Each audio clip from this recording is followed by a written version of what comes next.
a Christmas tree, all woven together.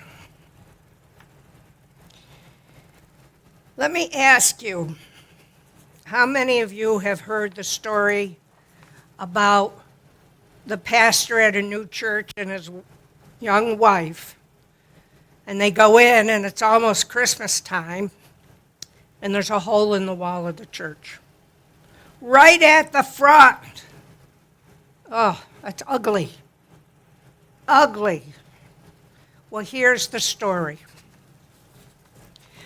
A pastor and his wife, newly assigned to their first ministry, reopened a church in Brooklyn, New York.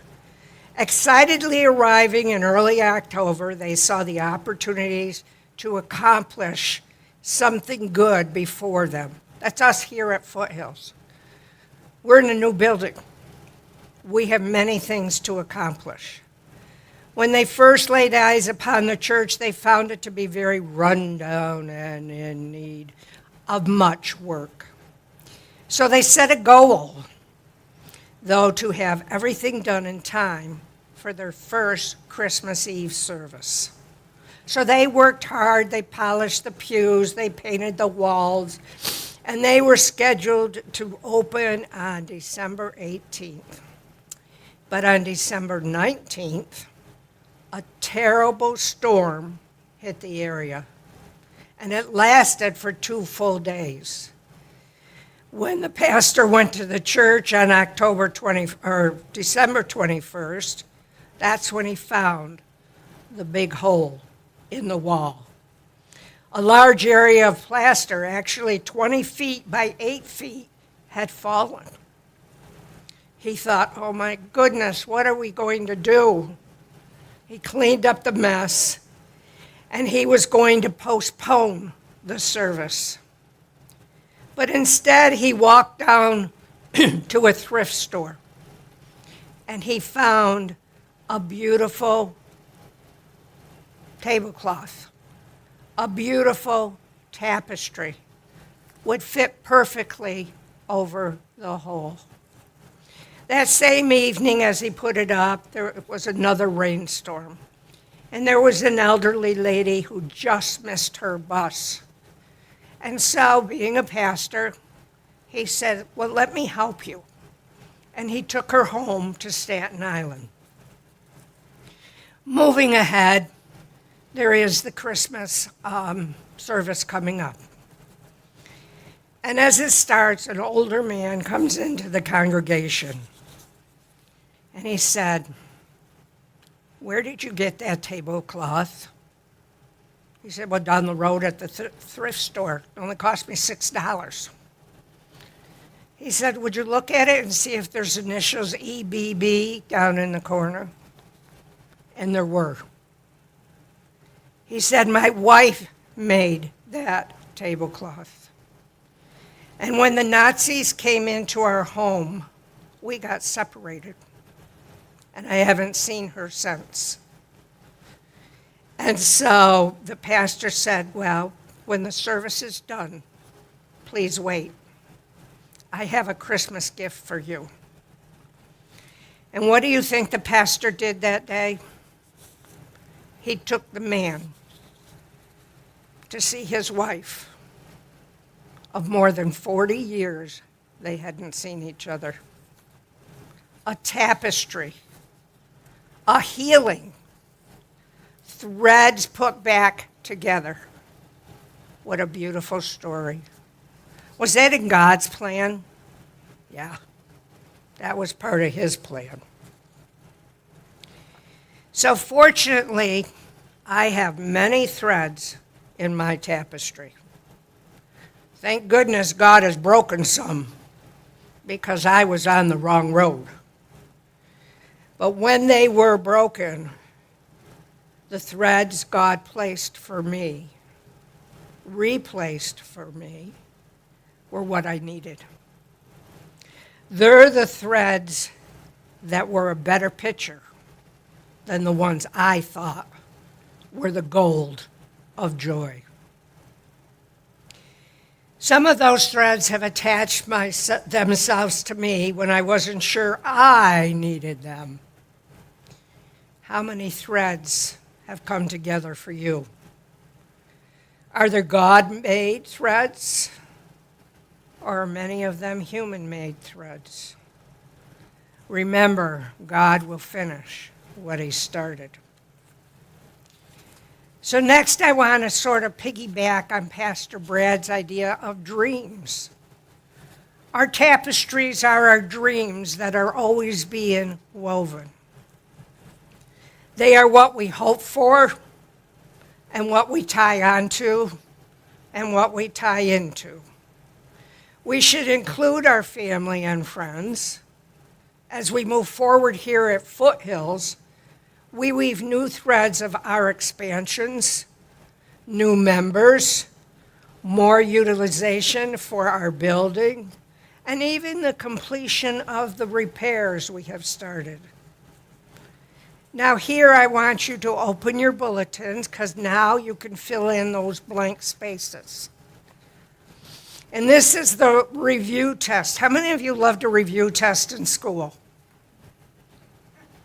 But anyway, this is a review test for you. On the back of our newsletter, on the bottom of the back page, it says, we need to dream God-sized dreams. A dream of significance and salvation for all, and not just how we will survive. Significance, salvation, not just survival. We want a God dream, not no dreams. A wrong dream, a stale dream, or a vague dream. We have been in that state of mind of a vague dream for too long. Thank goodness we have moved here and started to move forward from that vague dream. We need dreams that are God-honoring, culture-defying, and seemingly impossible to reach. How many of you know the song, The Impossible Dream? Right. I'd sing it, but I'd be flat.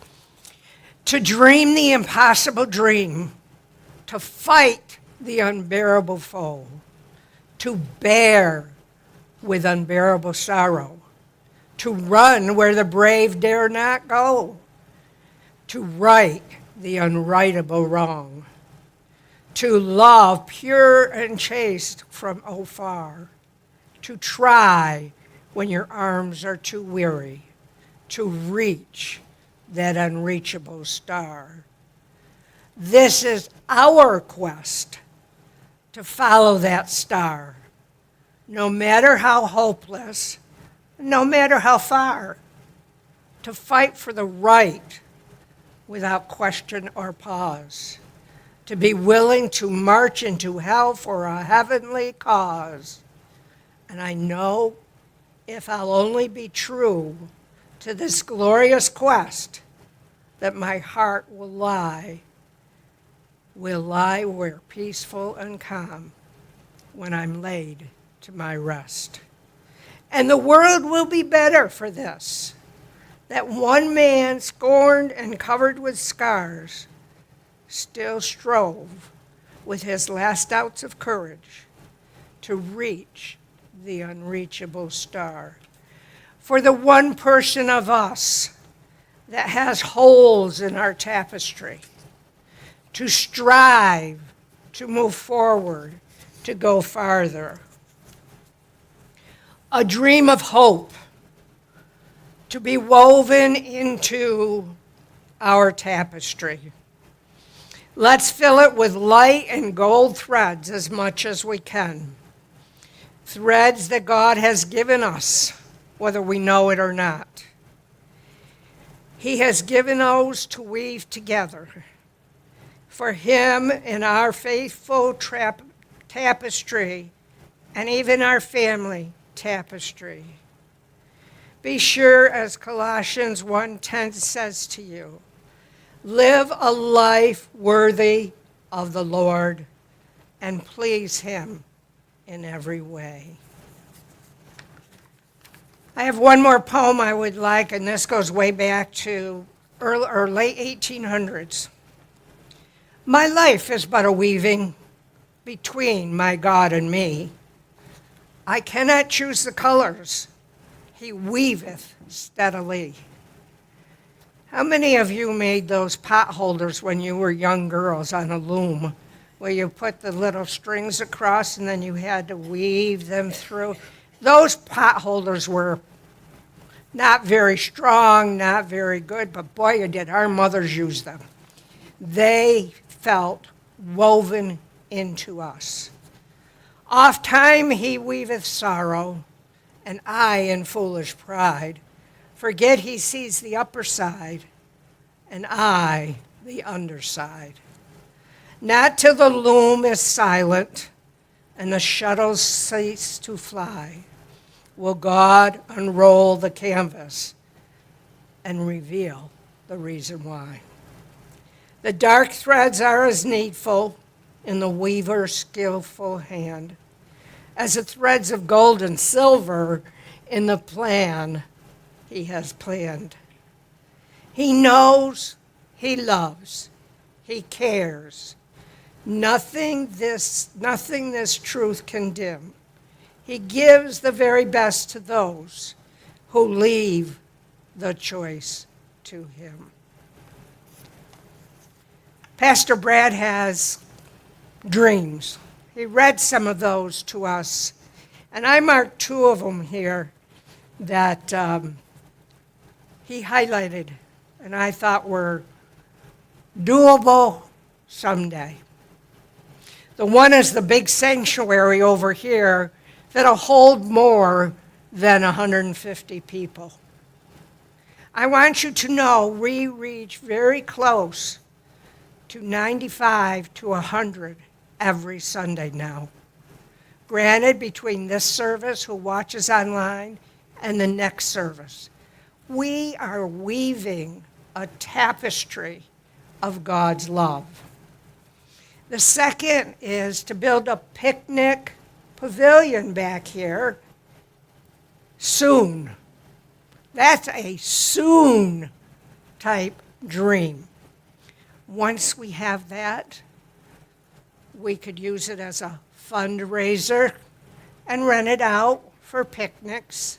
We could have a church picnic out there. That's an ASAP type goal. So what I am going to ask you to do is open those hymnals in front of you, because I know you know this song. Go to 666. And may I have that ball of yarn, please? Here's your ball of yarn to start. It will be woven together.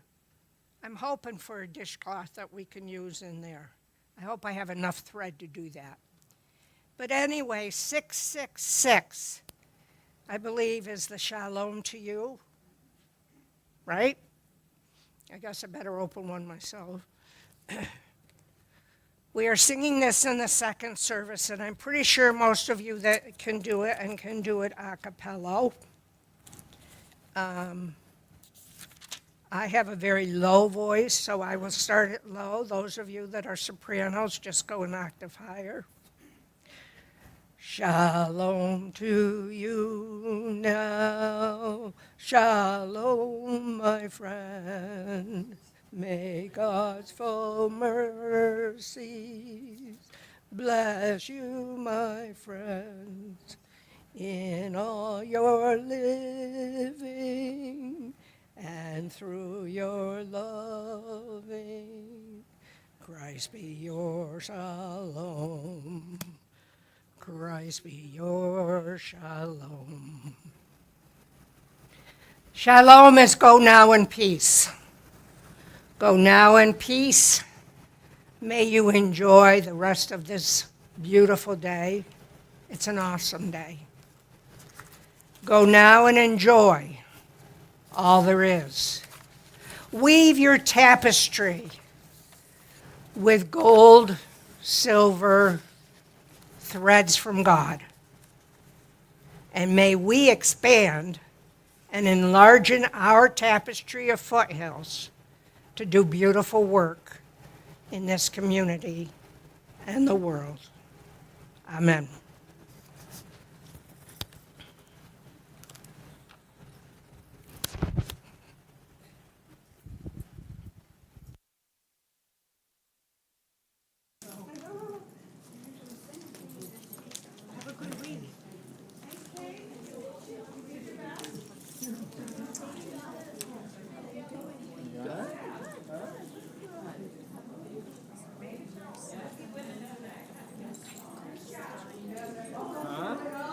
Cookies and I made chocolate chip. I'm not gonna stay. Don't tell anybody. Chris. Okay. Thank you.